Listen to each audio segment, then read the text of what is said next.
Not Rahul Gandhi, but every one of us was being Pappufied.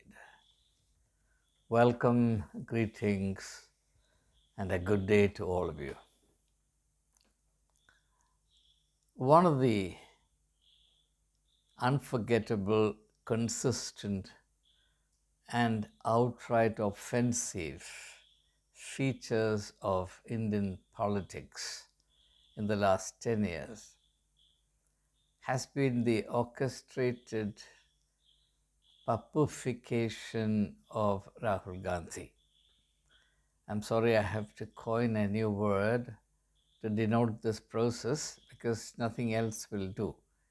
There is no word in the English language to the extent that we know which is adequate to denote this process, which is also unprecedented in the history of our country and maybe the history of many countries in the world. Pappufication. As soon as Rahul Gandhi made his entry into the political sphere of India, the political life of India, a label was stuck on him, and that label was that of his being a Pappu. If there were an English word that adequately corresponded to this, I'm sure that word would have been used. And to the extent that till today no such word has been used, and the word Pappu continues to be in use, I have to coin this word of Pappufication. Now, why do I resent Rahul Gandhi or anybody else for that matter being Pappufied? Please don't misunderstand that I'm here fighting a battle for Rahul Gandhi.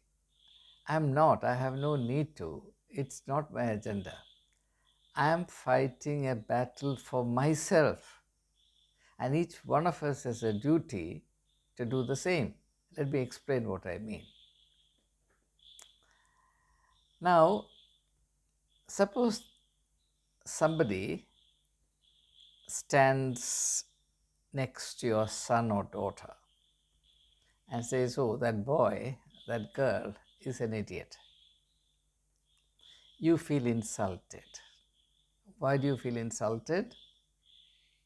Well, not merely because he or she is your son and daughter, and certainly that is a factor. That's why I say not merely because. There is another factor involved in this, and that's what we need to be clear about. That factor is, and that's precisely what concerns me and should concern all of us who have nothing to do with Rahul Gandhi as a politician, but has everything to do with Rahul Gandhi as a fellow human being. As you are to me, I am to you, and everybody else is to me, and I am to everybody else. Now, you feel offended when your son or daughter is called an idiot by somebody else arbitrarily, randomly, without any rhyme or reason, because you are being told as to what you should think about your son or daughter. Please understand. When someone standing next to you says, "Oh, that girl, that boy standing there is a pappu, is an idiot, is a nitwit, is an intellectual zero," then that person is not merely labeling a boy or girl standing at a distance or when standing near to him. He is also telling you as to what you should think of your son or daughter. And that's what insults you. After all, you know your son and daughter, or son or daughter. You don't need somebody else to tell you whether your son or daughter is a nitwit, or an idiot, or a pappu. So when somebody else calls your son or daughter a pappu, what that person does is, in effect, and this must be understood, what that person does in effect is to rob you of your natural right. I use the word natural right very advisedly, not randomly. So that person is actually robbing you of your natural right to think about your son or daughter and form a fair opinion about him or her. That person is arrogating to himself the right to which he has absolutely no right, but that person is arbitrarily arrogating to himself the right to think on my behalf about my own daughter, my own son, as to what he or she is. Why shouldn't that particular process or responsibility be left to me to think for myself? Why do I have to be told by X, Y, or Z that so and so is an idiot or a pappu, as though I have no ability to think, and I need to be told, like a slave, like an idiot, as to what that other person is? So, in this process, what is happening is that it's not only Rahul Gandhi who was being Pappufied, but every Indian who was expected to believe that Rahul was indeed a Pappu, and every Indian who decided to disagree with this was, resented, stymied, calumnied, and considered partisan, and considered impertinent, rebellious, so on and so forth. Now, here is a very serious issue involved, and that's what I request all of you to understand.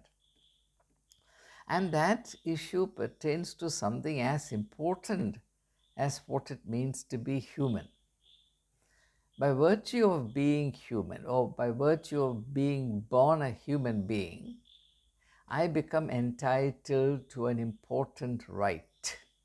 And what is that right? The right to think for myself. For God's sake, please understand this. And I'm going to repeat it, by virtue of being born as a human being and not as a donkey, not as a cat or a rat or a bat, I come into the possession of, or I earn for myself, or I become eligible for a particular right. And what is that right? To think for myself. Nobody has any right to thrust his or her thinking on me. Nobody has the right to insist that I should abandon my understanding of X, Y, or Z and adopt his understanding of the very same X, Y, or Z.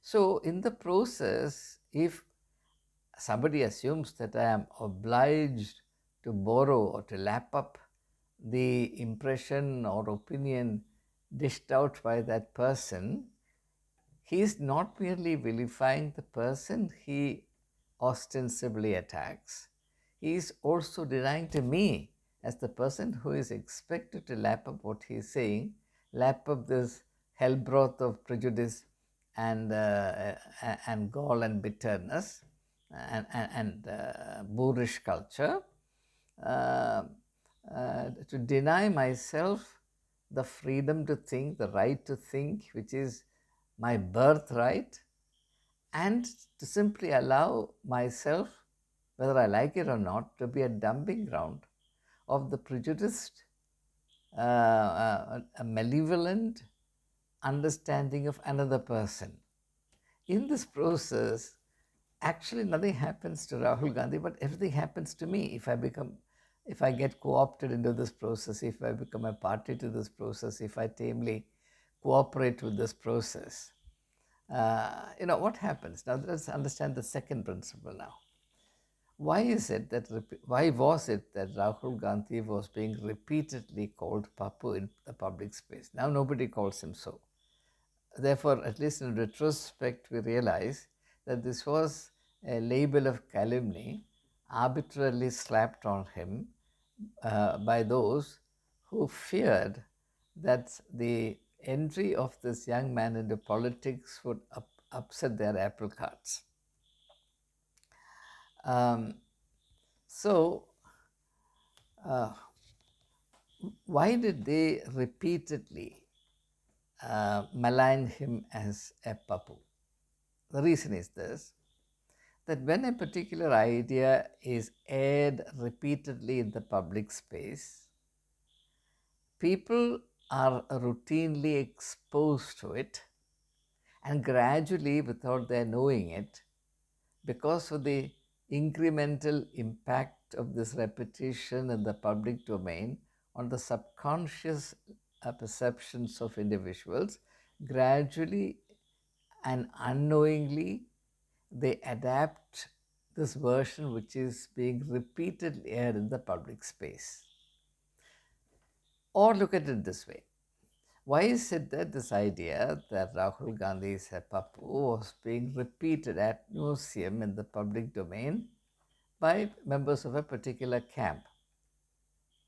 The reason was very simple. It's the reason that Hitler's Minister of Information and Propaganda, Joseph Goebbels, believed ardently that if something is stated repeatedly in the public domain and people are exposed to it, it will rub off on them, and gradually, without any evidence, a large proportion of the people, members of the public, would be, without their knowing it, dragged by the scruff of their neck into believing this arbitrary, baseless ascription, malignant ascription to a particular person. So, what is at play here is that the citizens who are exposed to this particular prejudiced and hostile view of an individual, they are robbed of the right to think for themselves based on the evidence available to them or based on their assessment of the person. After all, if Rahul Gandhi is in the public domain, the people of India will have adequate information, data, or grounds on which to form their opinions about him. And any person who respects the rights of others will leave it to them to find out for themselves whether this man is indeed a Pappu or whether the people who call him a Pappu are all Pappus. The common man in this country, every citizen of this country, every human being in India has that birthright. I use the word birthright, natural right, that right that a person gains on account of simply being born as a human being, to think for himself or herself and to form an opinion for oneself. But a person is being repeatedly calumniated as Pappu.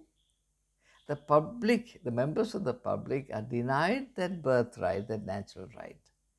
They are told, look, don't think about this man. We will tell you what to think of him. Don't subject him to any factual examination.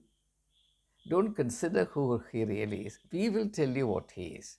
And you simply lap up what we have to say, which means, in effect, that we will not allow you the freedom to think for yourself. Which means that your birthright as a human being, your freedom of thought, is denied. It's an atrocity on every Indian. That's the reason why I have been addressing this issue. Unfortunately, the members of the Parivar gang, the Parivar Cyber Gundas, have been vilifying me of late, saying that I have some kind of personal obligation to the Gandhi family. I have none. Yes, I've had something to do with that family a long time ago, but if I had anything to do with them, it was not a relationship of quid pro quo. My relationship with them, especially Sonia Gandhi and to a lesser extent Rahul Gandhi, was not a relationship of quid pro quo. I've never maintained a relationship of that kind with anyone in the world. I relate to people only in terms of whatever ideas, insights, or if you like, light I can impart to that person. God's my witness. So, if the moment I find that there is nothing more I can contribute to a person, I move away from that person. If I stand before the throne of judgment, there is one thing I can claim, and that is I have not manipulated people to my advantage. I have not cultivated any contact for my advantage. I have not abased myself before anyone in authority, to gain the slightest personal advantage. If anyone can ever contradict what I am saying, I would beg apology from all of you and I will disappear from public life altogether. Anyway, I want this idea to be very clearly grasped, and therefore the logic of my resisting this whole process of my being told, you being told, everybody being told as to what to think of this young man. Why can't that be left to myself, to yourself, to everybody else? Okay, you say that once, then have done with it. You go on repeating 10 times, 100 times, 1,000 times. Not only that, if you find that somebody is not willing to buy it, then you get angry and you consider that person anti-national. Now, this is a serious matter and it's a serious insult to the dignity of being human. And if we don't see it in perspective and refuse to cooperate with this diabolic process, I think we are doing a great disservice to ourselves, and we are failing in our duty by the species to which we belong. That precisely is the reason why I take a stand against it. Otherwise, if somebody is called a Pappu or Kippu, I'm not going to be affected in any way. The only way I'm being affected is that my freedom to think for myself and to arrive at my assessment of this young man or any other young man or a young woman is being taken away from me without my consent. And I am simply being told, look, you must think of this man only in this light. What business, what right, what authority do these people have to tell me what I should think of X, Y, or Z? I will decide that for myself. And when every individual Indian, every citizen of India, male or female, come to this position that we will think for ourselves. We don't need to be told by you as to what to think of this person or that or this issue or that. Then justice and fair play will prevail in our society. So long as we remain docile, passive, silent consumers of these calumnies, these poisonous dishes of insult being showered or degradation being done to a human being, then we ensure that there will be no justice and fair play in our society, and everyone will suffer in a society like this. Today it is Rahul Gandhi's turn, tomorrow it is somebody else's turn, day after tomorrow it's my turn, thereafter it's your turn. Every one of us will be caught one way or another. It doesn't matter whether you belong to the majority community, minority community. Ultimately, every society comprises minorities, the minority of one.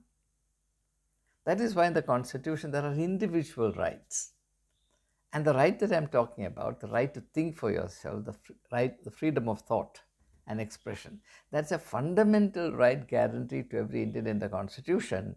And in actual practice, in the public domain, that fundamental right, which is a constitutional guarantee, is being taken away from me by being told as to what I should think of Rahul Gandhi or Priyanka Gandhi or somebody else, whoever that person may be. Well, leave that to me. I'll decide for myself as to what should think of that person. You think what you like about him, but you keep your thinking to yourself. I know what to think of X, Y, or Z. I may think very poorly of Rahul Gandhi, but that's my right. You don't have to tell me what to think of him. This is my point. And I hope that's understood. That's a very serious issue. And as Indians, as self respecting human beings, we cannot compromise on this issue. Please understand the gravity of the issue involved here. So I thought I would draw your attention to this fact because unfortunately in our public life there is no clear thinking on very fundamental issues like this. I mean, I can't expect the media as it exists today to deal with issues like this. I can't expect opinion makers to handle issues of this kind. Each one of us, therefore, have uh, a duty to be vigilant about these subtle, invasive processes which actually corrupt our own personality and drag us to be partisan to a process which is downright evil. And that is the seriousness with which I view this, and therefore I'm sure that because you're all thinking human beings who respect your capacity to form your own opinions, opinions about me as well, opinions about whatever I say. And that's the beauty of our fellowship. So this is the reason why I have taken a public, consistent and uncompromising stand on this orchestrated program of vilification, targeting this individual, that individual, so on and so forth. The specific individual is immaterial to me, but the process is something, and what it entails is something with which I cannot compromise. Period. Thank you so much. Have a great day ahead.